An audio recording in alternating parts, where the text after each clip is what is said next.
More than half a century ago, humanity took its first steps upon another world. Under a sky blacker than ink, with the earth rising blue and fragile on the horizon, two men walked across the lunar surface, leaving footprints that would outlast empires. For a brief moment in the vast history of time, the moon was not just a light in the sky. It was a place we had touched. The Apollo missions of the 1960s and 70s remain among humanity's greatest achievements. The proof that curiosity, courage, and imagination could lift us beyond our cradle.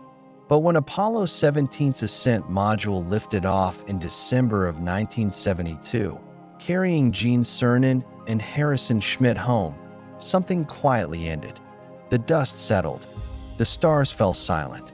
For 50 years, the moon has watched us from afar, the witness to our wars, our dreams, our digital revolutions. Its surface, untouched by time, has preserved our last traces there.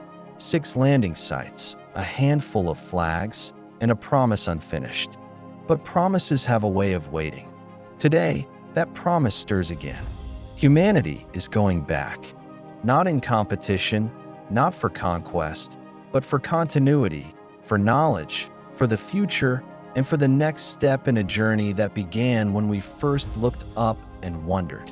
The new era has a name, Artemis, the twin sister of Apollo, a symbol of renewal, of inclusion, of humanity united under a shared horizon. The age of Artemis is the age of return. The moon has never stopped calling to us. It is our mirror, our storyteller, the silent witness to Earth's birth. It holds the record of our solar system's earliest days, its craters, scars, and ancient plains like pages in a cosmic diary written in dust.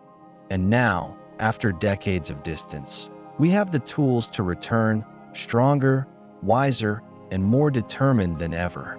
The Artemis program is not simply a revival of Apollo, it is a rebirth. It carries a new vision, to go not just for a few days, but to stay, to build, to learn, to make the moon a gateway to the rest of the solar system. It begins with Artemis I, an uncrewed test of the most powerful rocket ever built, the Space Launch System. In November 2022, it thundered into the sky, carrying the Orion spacecraft on a 1.4 million-mile journey around the moon. The flight tested every system, every orbit, every dream. It was a rehearsal for history, a prelude to the return of human footsteps on lunar soil. The next step will be Artemis II, the first crewed mission, sending astronauts around the moon and back, tracing the path of Apollo 8's legendary flight, but with 21st century technology. They will see the far side of the moon, the hemisphere never visible from Earth, a sight that few have ever known. And then comes Artemis III, the landing. Humanity will once again descend toward the moon's surface, this time to its south pole, a place where sunlight meets eternal shadow. There, in craters that have not seen light for billions of years, lie reserves of water ice, the key to survival, fuel, and the future. We are returning to the moon not as tourists, but as pioneers.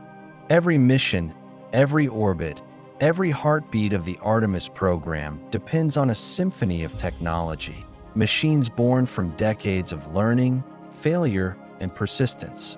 At the heart of it all stands the Space Launch System, or SLS, a rocket that towers higher than a skyscraper, capable of generating nearly 9 million pounds of thrust. Its engines, descendants of those that once powered the space shuttle, ignite with a roar that shakes the air and bends the horizon.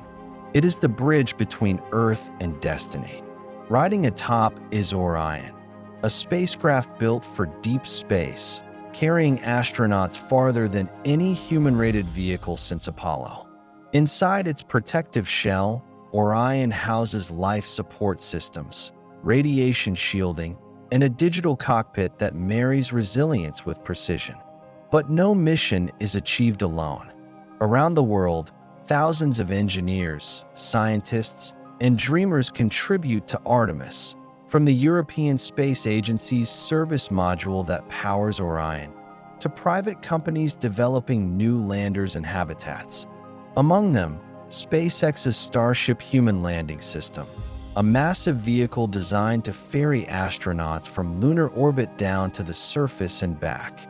Its creation marks the dawn of public-private partnership in space exploration, a collaboration where governments and innovators reach for the stars together.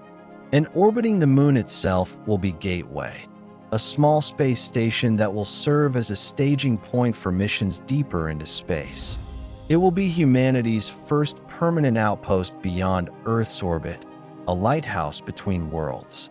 Each of these pieces, rocket, capsule, lander, and station, is a testament to decades of effort, of data carried forward from Apollo to Artemis. But beyond the steel and circuits lies something more powerful: belief. The conviction that exploration defines us, that no horizon should ever remain unreachable.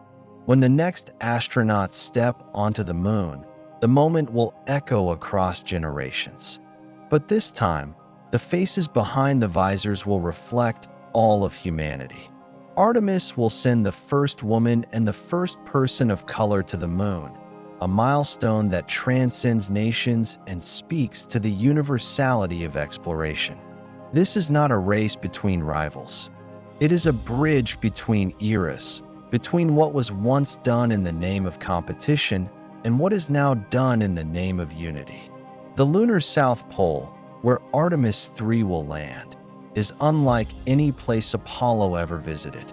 Its terrain is rugged, sculpted by eons of impact. Jagged peaks rise from darkness, while deep craters hide secrets locked in ice, frozen water untouched since the dawn of the solar system. That ice could one day sustain human life, providing water to drink, oxygen to breathe, and hydrogen for rocket fuel. From that resource, a new vision unfolds.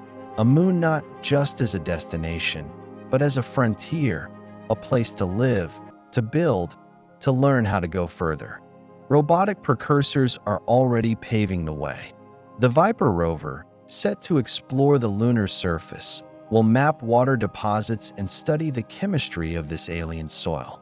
Its findings will guide future explorers, the scientists, engineers, and dreamers who will shape the moon's first outposts. And from there, the path stretches outward, to Mars, to the asteroids, to worlds yet unnamed.